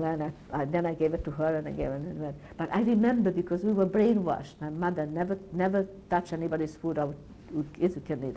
So that was, while we're doing this, after I had the sip, I just hear somebody gave out a scream. And I see this woman. It looked like one of the wires, but electrify something. This woman must have known. He ran to it. And the people saw this, gave out a scream. Did you see that? Another suicide, just ran into the wire. Another middle-aged woman, 45 or something. I was 17, 18. Then what? Then I don't know what. Were you Oh yeah, getting we went back to this barracks. I'm just trying to remember the incident that I do remember. We had no water. We never got any water. Food we got this time, and I don't remember getting food any other time. I mean, we must have gotten some food. I remember the water business. We were so thirsty, and I was praying. I always felt from the beginning that there's a little special God watches over me. Because I'm so good. I always felt my sister makes fun of me. Because I always try to do right for others, and I live by the 10 Commandments. God has to see that. So I said, there's no God there because this happened, but it's the guardian angel watches me. So I said, oh, maybe because of this incident I've believed in God. I said, God, please give us water. We can have something. We're thirsty, give us water. I finished saying that, and a storm of water came. It was like coming down with a bucket. And I felt that this is my God sent me. My water is my water. So I ran to the window, and I'm drinking the water. It's big, like from the bucket. And I'm holding my mouth, and I'm drinking water. It took 2 seconds. I was pushed on the floor. They saw the water, so everybody was thirsty. If it wasn't for my mother, I wouldn't be here. He pushed me. Everybody stepping all over me. He had to dig me out than the women. I remember that. Then I remember next. I think we have so much to go on. I won't hang on one thing. I must have been given a number. You're very smart. I must have been given a number right there, but not tattoo. Most people got tattoos, but I got a number that was washed away like about a year after it was gone. It didn't go right away. But it was stamped on your arm. It was stamped on my arm because that was helping us with the roll call because we had no names, we had numbers. How long were you in Auschwitz? I was only 2-3 days. Then probably 3 days because I don't remember anything anymore, so it must have been just that. And then they put us into, then I remember that night, that evening, was always evening, they took us in a car, I think was a train. I don't remember a cattle car or whatever. They took us in a train, whatever that was. All I remember, I was very, very cold. I was crying. I was so miserable because I was very cold, and nothing helped, except we were all close to my mother and my sister. Lucky we were together. And at that, we didn't travel long. 1 or 2 days must have been, because then we went to Kaiserwald. See, I know now, we didn't know then, but we found out later where we were. Kaiserwald, all I remember, they took us to this house, this old brick building. And somebody said it was like a flour mill. It's a very old brick building. And it had like cuts, regular cuts, but was filthy. We went to sleep. I remember middle of the night, my mother gave out a scream and opened my eyes. A rat, a big rat like this, was on top of me. And I jumped up. I never forget that feeling. My mother was crying, saying, you know, you could have been dead. There's those rats, they can kill you. If I didn't see you didn't jump, I don't know what would have happened. After that, we were so afraid to sleep. I think we had to sleep there another few nights. Did you sleep on the floor or were you? No, it was these cats. That was it. They jumped over me. The rat, the big rat, they jumped over me. I don't know. There must have been so many of them. That's the only thing I remember. Then during the day, like me, I loved excursion. I was always very optimistic and very hopeful, and I love life, and I'd like to find happiness, pleasure in whatever you do, even if it's not, you have to let me make lemonade. So I said, what we were doing, working in an airport was sunny, was nice. Nobody hit us, nobody bothered us. We just had to work. I said, oh, this what's going to be, it's fine. We were cleaning. We were camouflaging the airport. I love gardening. I love work. So we were putting the squares, sad squares on covering things. Vaguely I remember those things. So it was all work outside and carrying ammunition, which wasn't too heavy. Later on, were much heavier. And sweeping, whatever we're doing, it wasn't that drastic. So I said, gee, maybe we'll make it. We'll make it. I'm telling my mother, we'll make it. This is beautiful. So the rest didn't come back, right? Scared him away. That was about 2 weeks or so. Now we're putting into cattle cars again, I think, and they took us to, after Riga Kaiserwald, we went to Dürrberg. Dundangen. It was Dundangen. It was, now this was also seemed like fun in my eyes because I was young. I always was 10 years younger than I really was, so I was like a child, looking at everything childish eyes because it made me happier. I still do that, but it's not so smart. They gave us, now everything looked so pretty. They were building the barracks. Now, no more brick houses, no more cement like Auschwitz. This is clean, beautiful barracks. But before the barracks, we had to live in tent. This little tent they made for us, 7 people in it. Only room for seven girls. I remember that because and what we were doing, we were cutting trees. We were cleaning forests. Would you believe it or not? I don't know why. We were cutting trees. They were used to put 15 girls on a line with a rope and hold the rope for 15 and hold it together. Would you, as a child, would you enjoy that? Cheer! Somebody yelled and we pulled the tree, and when they finally pulled it down, somebody went and cut the tree, and there was that. So it was sort of fun, which is stupid to say, but it was better than the filthy where I was Kaiserwald was filthy and carrying ammunition. So this was something was new. So it was fine because again nobody got hurt. One day I found an apple on the floor. That's how optimistic I still was. I wasn't. Oh, I forgot to say, in Kaiserwald already we got food. Oh, we didn't ask about food. I forgot about food. We got a piece of. See, I was lucky I was a small eater. We got a piece of bread, a square piece of bread, like 6 by 2, I shouldn't mention, square piece of bread that you can eat it in one sitting. And either a piece of margarine or plus margarine and a piece of horse meat. Who cared? We didn't know what sweet we ate. So they said, and a little coffee, a cup of coffee. So they said, if we want to drink the coffee, so we didn't have anything to wash ourselves. You can wash yourself. It was like black water. It was not coffee. It was just a little taste of coffee. Either you wash yourself or you drink it. So I was smart. I did both. I washed my eyes, just around my eyes, and drank the coffee. And I had a little piece of bread and a little bit of the meat, and I kept it. Said, this is your home. This is your food for the day. You can eat it now, or you can eat later. Whatever you want is yours. So I was keeping my bread, and that's what I managed to. I didn't eat that much. So at night, when we get home, we got this soup. We were supposed to get potato soup, but we got potato, or we got soup with potato peels. If we're lucky, we got some little potatoes on the bottom or some peels on the bottom. Otherwise, just water. So it was really tough. But I was a small eater and a small person. I was all right, but other people weren't. They were starting to get sick already. So going home anyway. So back to the apple. I'm walking home. We're walking. This where we worked, we had to walk back and forth. We used to get up 5, 6 o'clock and walk to work, and then walk back.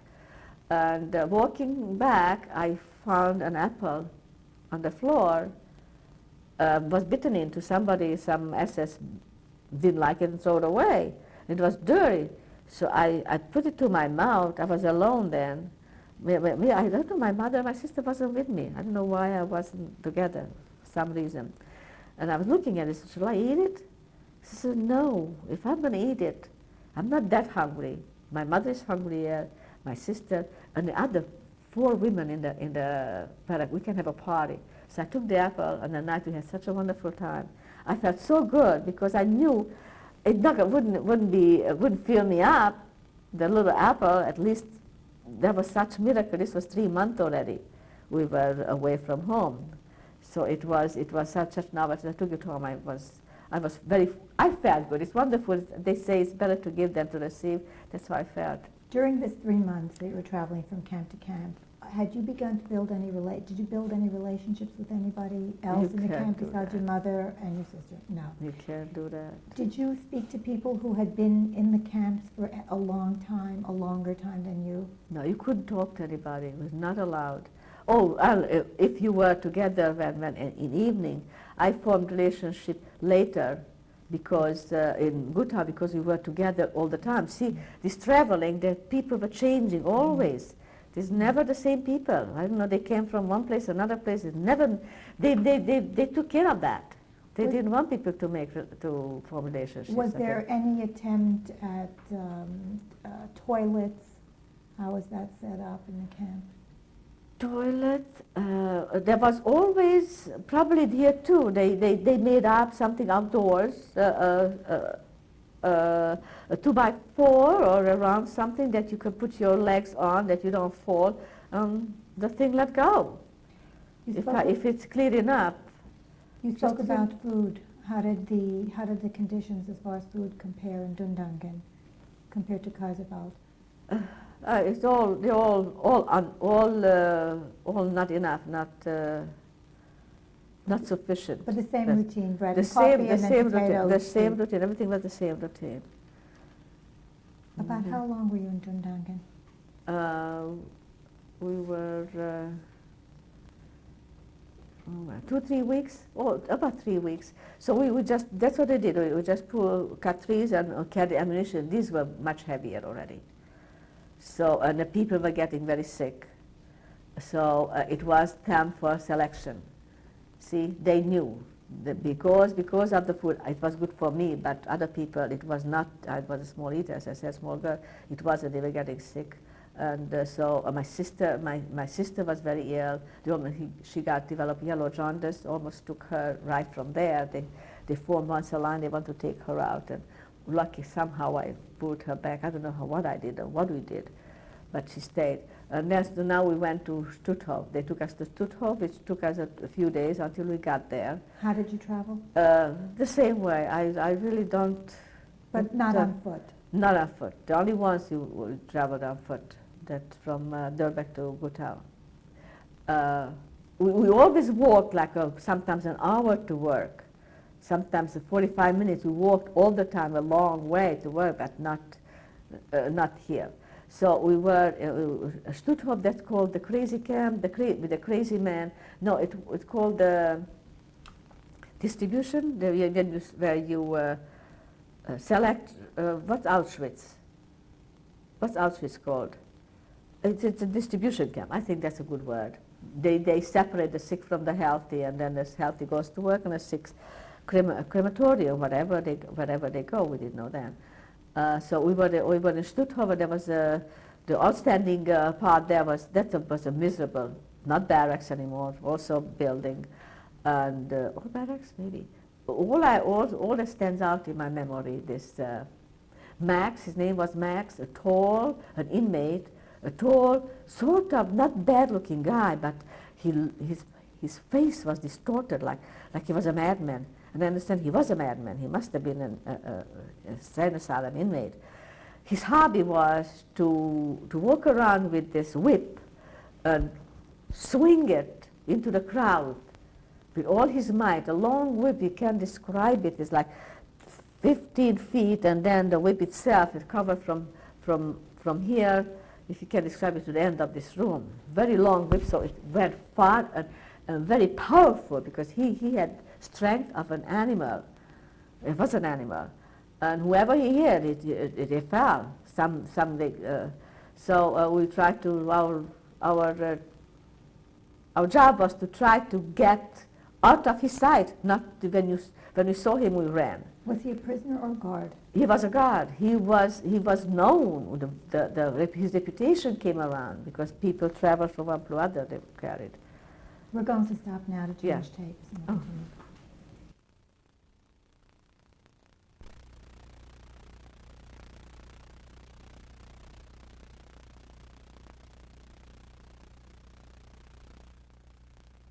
December 12, 1996. Continue to tell me about Stutthof. Let me see what to tell about Stutthof. It was a crazy place, a wild place, a dangerous place because of this Max the killer. We gave him a nickname, an inmate. And it's dangerous because one did not know that one was going to leave next day, because there were selections. Twice a day there were roll calls, and we were selected. And we know selection means that one will go left, you go wrong, you go right, you go to work. We always wanted to go to work. At one point, my sister, because she was younger and very pale and very sickly, she was selected to the left. And now my mother was crying. I never cry. I get hardened and I try to do something about. And I try. I get hysterical. I was running around asking people, what can I do, what can I do? I still do that. If I don't know the answer, I try to get help. And finally came up that maybe there is a hole over there. You can get her to sneak out. And I don't know how I did, because it's so vague. All I know that I did follow that. I found this. There was a gate between us. There was a gate. It's called a gate. One area divided. It's a gate, and it's a wooden gate, and it was a hole in there. And I got my sister's attention. Said, "Get over there. Get over there. Come here." It was at night. They were. I don't know why. That's what is so strange. It's 50 years ago. I remember whatever the story is. She was in the wrong place, and she got to us the right place, and God was with us. My God helped me. So that's why I believed in God, that somebody watches me, because everything I wanted to do, she helped me. He helped me. His man is she. She helped me. Did you experience elections in the other camps? No, only once. Then again, my sister was. This was before here. Durbeck was already getting very. The lice started creeping in, and the bad food. So a lot of people were sick, and they were taking the sick away. You're talking about after Stutthof or before This was Stutthof? before Stutthof. So my sister almost was taken her before Stutthof. Now in Stutthof, definitely they wanted to make her stay. And luckily she came with us. And after Stutthof, Did you do now work in nothing Stutthof? else. No, Did you we're work? just waiting. No, this was just one of those places that you just have to try to stay alive. No, we did not. I don't remember any work. Maybe we did. I don't remember. And it's just.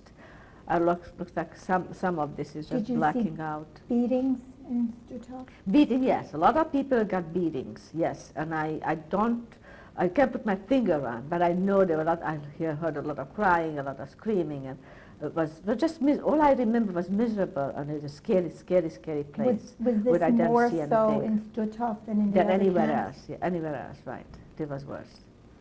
So then finally when we left there, we were very happy because now we're working again human beings. What time of year is this now? Oh, if I only knew. Winter, summer? It had to be, because in Durbeck we were going to Durbeck and still was summer and bathing outside. So it had to be like June, July, somewhere around there.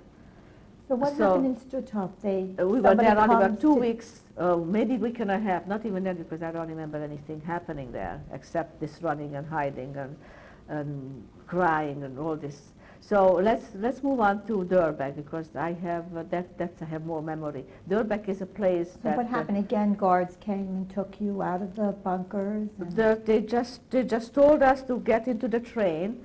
This was a train, I think it was a regular train, and they took us to Durbeck. Durbeck, yes, and they took us to Durbeck, which was another. It was like a forest. I don't know why I remember a lot of green. And there was one point they made us get undressed and bathe, because see the lice. We were not getting clean. The sanitary situation was the worst. So obviously they felt that, hey, these women need to be cleaned. So they lined us up again. They get everything off. We had to hold on to our clothes. Oh, in Stutthof we got a blanket, because winter was coming. See, we're getting close to colder weather, whatever reason. My girlfriend told me we got coats. I don't remember. We got coats. I don't remember any coats. I remember blankets. So we got some blankets, and so in Durbeck we have the same situation. We have these barracks with 8 by 2s lined up and covered with straw. So now we have a blanket. We lay down on the blanket or cover ourselves with the blanket. And all on the floor? There was usually 2 layers, the floor layer, and on top was the 8 by 2s. In all of the all. camps? I think so. Some were square, some were round.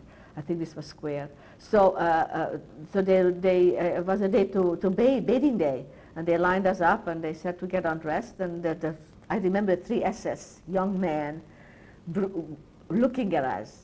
Still, you know, I had a pretty nice figure. I was young, at 17, 18, but I'm still childish. I thought I had 2 apples. Not like, no, I guess not feminine enough or whatever. They were beautiful women there, and they were not so beautiful. But to have some, this was the very first time that I got naked in front of a man. I was embarrassed in Auschwitz to get naked. That was the first time I got naked in front of strangers. So somehow I got used to that. And then when a man looking at it, I didn't know how to hide, you know. So they were laughing, they had a ball. And they say, shiny, shiny, this is pretty, that's pretty. You know, like they having their feel in it. And maybe somebody else wouldn't even remember that. And I remember that. I felt so uncomfortable. Were there men who looked at you at Auschwitz also, or only women? This was men. This was 3 SS guys in were standing. Auschwitz, also men? Auschwitz, I don't remember. They were women, right? Good question. Never even occurred to me. They were all women in Auschwitz. Women, the women that shaved women. No wonder, and this is the first time I felt that tinge in my heart, right? Maybe the woman, I never knew what it was. Maybe something moved in me, I don't know. I didn't like the feeling, but I was embarrassed, you know.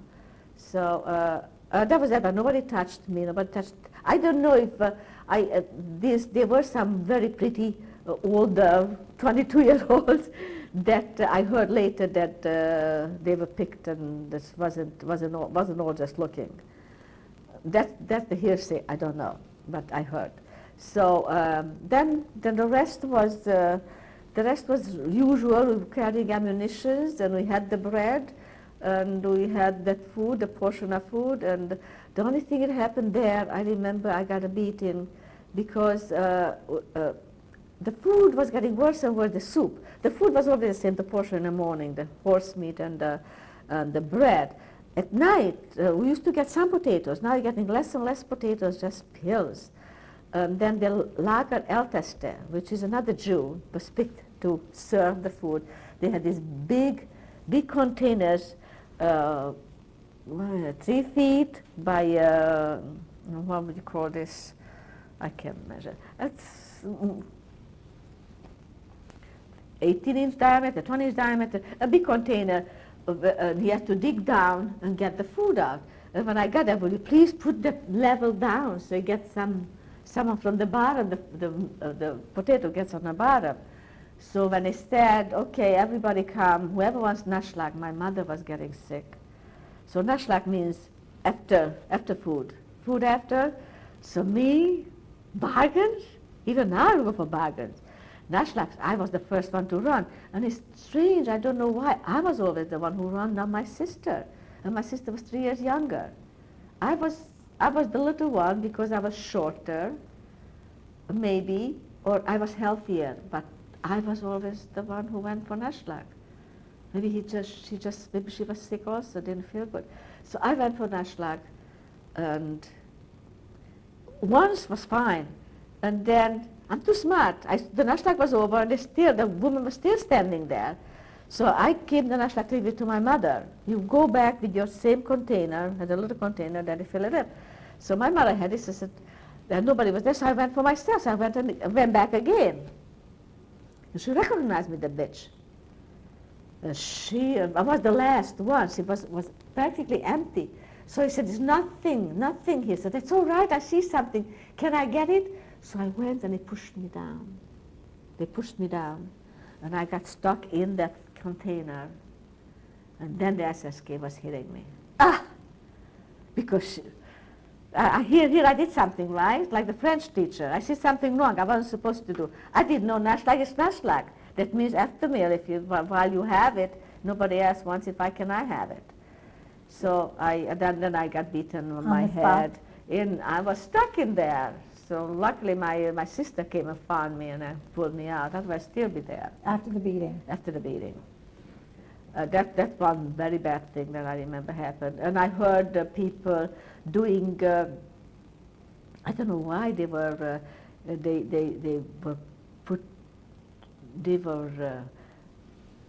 a rope they had to put hot water and cold water on them. I don't know. This is a story I heard, that somebody was punished. Why? I don't know. But they did some atrocity that I haven't seen, I just heard. In Dorbeck. In Dorbeck, right. So they were getting desperate. The people, I was getting desperate because my mother was getting sick, my sister was getting sick. They have to do something. When life was beautiful before, was summer, everything was new, I was getting probably restless. There's no more picnic. We know this. I started to, I forgot to say, I was so optimistic. I was so, not optimistic, I'm such an up person, and I can't stand people being down or being afraid. And by nature, I just had to do something to help them. I felt bad. So when they were getting sick, I was coming up with stories all the time and jokes and to bring laughter at night. I used to try to introduce subjects because after work, we were cooking. People like to cook, or I planned. I never forget, that was my dream. You know, I dreamed, and there's nothing more fantastic than to hope and to fantasize. So I was fantasizing because I was always romantic, and I was dreaming about this place. So I was telling the girls, when I go home, I always talk to them like, when? We're going to go home. You have to look forward to something. You plan what you're going to go home for. So I want to go home because I want to build this pastry shop. We had a pastry shop in Hungary that my mother used to take us on Sundays. Sometimes with my father, sometimes without, but 2 kids, either my brother and me, or just me and my sister, or 3 of us, or just 2 of us. And I saw lovers, you know, girls and boys being together, and I always said, when I be big like them, when I grow up, I would love to have that. And in concentration camp, I came up with another pastry shop, coffee shop, this is not drinking, chocolates and things, to have separated. So when I go with my boyfriend, I can do anything I want because you can do at home, right? So you can hold hands, you can kiss. Wouldn't that be great? So everybody loved the idea, just to have little curtains. You know, I was in Florida once. I went to a place, they have a dinner place like that. Somebody must have heard my story, I swear. Anyway, that was my dream. So I made everybody think of something that we'd like to do, why they want to go home for. And everybody had different stories. And it made me feel good, because I wasn't thinking of myself, and made them feel good. So I'm telling you because this is later on in Gutau, I pulled a joke. Anyway, I'm getting away from the subject, I'm sorry. Did you work in Dorbeck? Yes, we carried, I think I mentioned carried ammunitions, and always the trench digging. Always dig trenches and ditches. Ditch is the same thing, trench. Dig ditches and trenches, yes. Trenches for the big places, big things. And my mother, I'm glad you asked that, because I remember digging this big trench because a big wide, and this SS was coming by. My mother was working, always told her that she's working too hard, you know, it's getting sick, the food is not enough. Slow down. She said, I can't. I got to work. If I work, I don't think. And if I don't think, I'm better. So let me just do my job. She said, just fine. I try to stay still because I want to save my energy.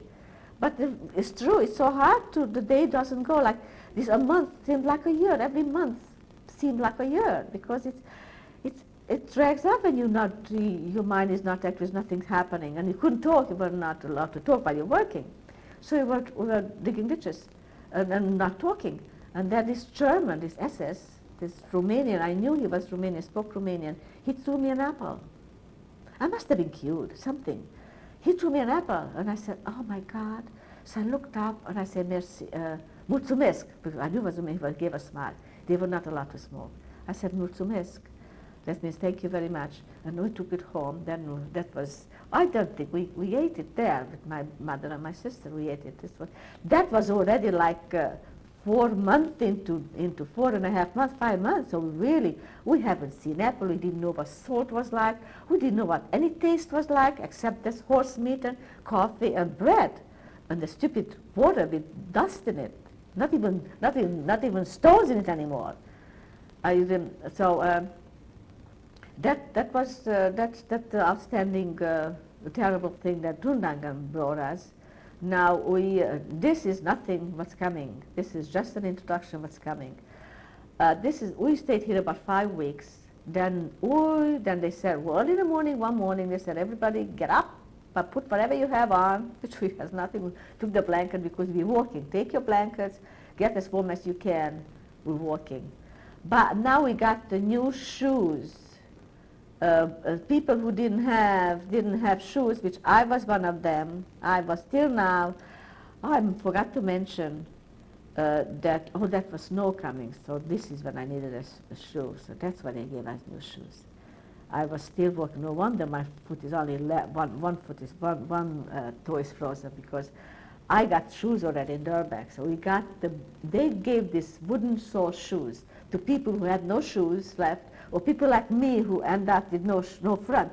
Can you picture a shoe that is this whole area? Can you see that? This whole area was empty. My foot was there.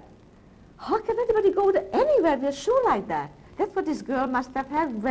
That must have been her best shoe. The poor girl. What kind of life she must have had. Those were the shoes that That's you the wore shoes throughout that all took- these concentration camps. That's the shoe that I was replaced. My new shoe was replaced with this shoe, but the holes were there when I got it. But you But I got- didn't wear it off. It was there. I was walking all the time on my feet. And you still had those shoes now in Dorbeck. Right, so that's why I got new shoes, because whoever had no desk, that meant I had no shoes. I had a cover for my feet, not a shoe. So I got new shoes. I was happy. Little things make you happy, you know. It's not what you have; it's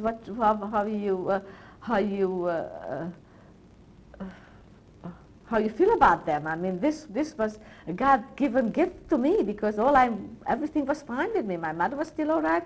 My sister was still all right. Getting sick, but I'm going to take care of them. Not to worry, I'm there. I got the Nashlags every night. I went to Nashlag, not twice. I learned my lesson. I only went once. And well, we all learn. So That Nashlag was made out of what? Nashlag is the same thing. Nashlag is mean after. But the same Was thing. leftover. I see. See, they had leftovers, so the Altester was nice. That was the German, the Jews. They said, oh, anybody wants more. Why should I throw it out? Let the poor people have it. She probably was, I heard later, was a girlfriend of the SS, one of the SS. That's why they made her Altester. So you She was got- worse than the SS. You got new. We wanted to get after her. We did look for her after the concentration camp. I think we found, we got her, put her in jail too. I think we did something about her. You got new shoes. We got new shoes. Lucky I had new shoes because we had to walk. And we walked. Now that's called, I think, I found out now, actually from you, that's called the Death March. Or from yours, somebody. They took us walking. I had no idea. We were walking. We were walking for 4 days without any food, any drinks, nothing.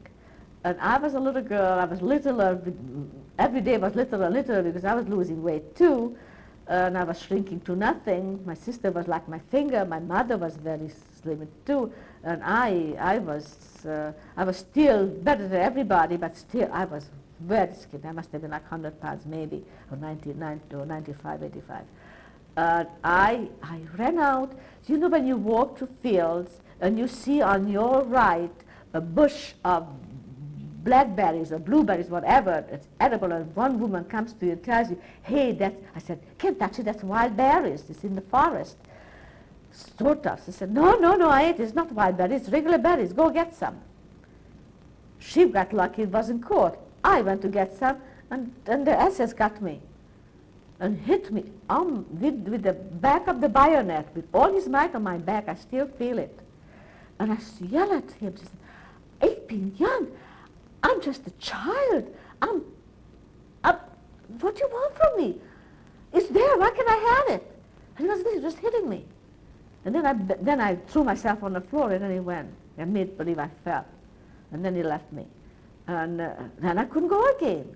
I was so happy. I think maybe it was the second time. I can't believe he hit me the first time. I'm trying to justify. Anyway, so we're walking, then we stopped at the place. These 4 days, you had to stop sometimes.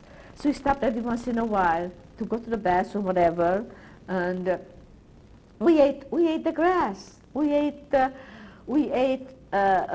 girlfriend said we had some place we found potatoes. We ate no potatoes. And we ate the grass. And my mother said, how can you eat that? I said, we can chew or something. She's eating it. We were hungry, you eat anything. And I was just hoping that that grass not going to be poisoned. No, nothing happened to us. I ate that dirty apple, nothing happened to us twice. We ate the grass, we ate the dirty potatoes, and I can't eat anything that there's sand in it, probably from concentration camp because that soup was all full of sand. I couldn't touch it. Some sand I throw up. So we ate that's all we had. Then we were working for 2 days, nothing. After 4 days, finally we arrived. What we know now is Gutau. We didn't know. We arrived in a place, and there's a big, long tables. I remember that so clearly. I don't know where my mother was. I know I was sitting here, and a woman sitting next this side, and my sister sitting over there. My mother must have been over there. I didn't look anywhere. I just started to eat. They gave us cereal, regular cereal. I didn't know then, but it was the most delicious thing. After 4 days, anything you put in your mouth is delicious. But cereal with, I think, water. I'm not sure it didn't have milk.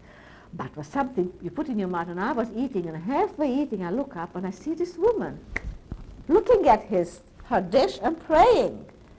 So, what are you doing? So, are you crazy? She said, what do you mean? You're praying. Why are you praying? Why don't you eat? I said, don't you know it's Yom Kippur today? She said, who told you? I don't know what day it is. All I know that if I don't eat this food, I'm going to die. And so would you. Why don't you eat? I don't know. I really don't know it's Yom Kippur. How do you know it's Yom Kippur? How? So I've been counting the days. I'm religious. She said, believe me, God would not be against you. Anyway, if you eat that. You know, I was anemic, and when I was a child, I went on preaching. When I was a child, I was anemic. And the rabbi told my mother to give me ham. I don't know why ham. That's what he said. Eat ham. So but my mother said, was religious. My child cannot eat ham. That's pork. I said, I don't care. Your child going to eat ham and liver and whatever she has to. And I ate. And I'm here to talk. So please, please, eat. I said, no, I can't. I just can't. Next day she was dead. I should have taken that damn dish and given it to my mother because she was sick after that. She was getting sick because all that work, we didn't eat. So but my mother was all right after. And your sister was still with you? And my sister was still with me, that woman, that poor woman. And me, I should have faith in God. It's so hard to restore my faith. I go to temple now, I just can't. I ask the rabbis, how do you explain that? So you know what they say? Well, he took her, didn't want her to suffer. She said, that's justifying. Maybe there's something to that. I think I'm getting a headache just talking about it. I was so upset every time every time I think about it, because I liked her. She was such a nice lady. She had been with you in the other camps? No, just walking. I kept bringing her stuff. I kept feeding her, trying to help her. I knew she's religious or anything. I don't care about religion. I care about people. What happened after they fed you? I don't know what happened right after. All I know, that they took us into these barracks. Now, this has to be described. We were about 1,000. This is the most important. This is the end of most of our lives. There were 1,000 people.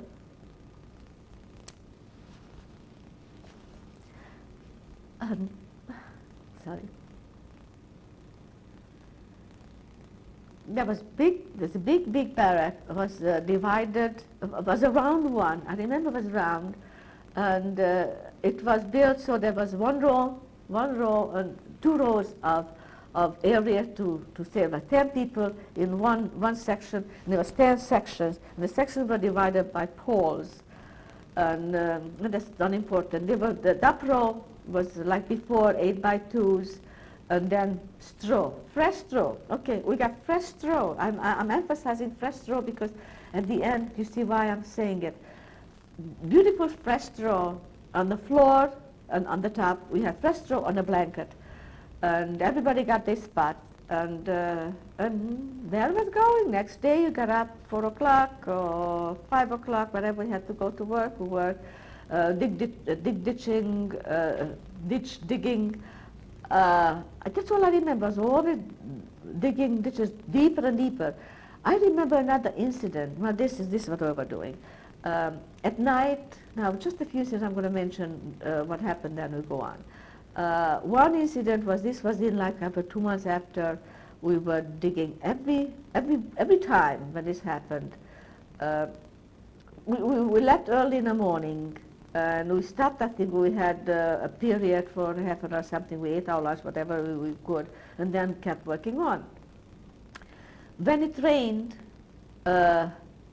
we still worked. We still were working. Oh, no, I think I should have to tell first the other story. We were in this barrack. We were 100 in the back. This 10 barracks, 1,000 in the whole camp, 100 in a barrack. So I tried to. Now we were together, and at night I tried to. It was too many people were getting sick. Too many people were getting the typhus. And I tried to tell stories, and the best thing is to sing. I used to sing a lot.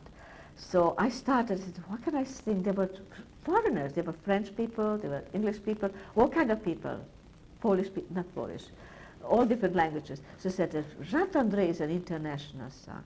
Jacques-André is so beautiful, everybody is French. I learned it, I'm not French, and I learned it, I knew it. So I started to sing, J'attendrai le jour et la nuit, j'attendrai toujours ton retour.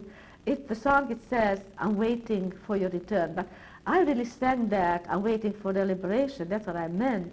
And probably the people who understood French, they start singing with me. So before you knew, everybody singing, so every night we were singing J'attendrai. It was something we went to sleep with hope that I'm waiting for the liberation, not waiting for your love, or some, they had love, I didn't. I wasn't, maybe I was thinking of my boyfriend. That's possible, I don't know now, I just, maybe a combination of both. So this first one who was answering my singing was across the barrack.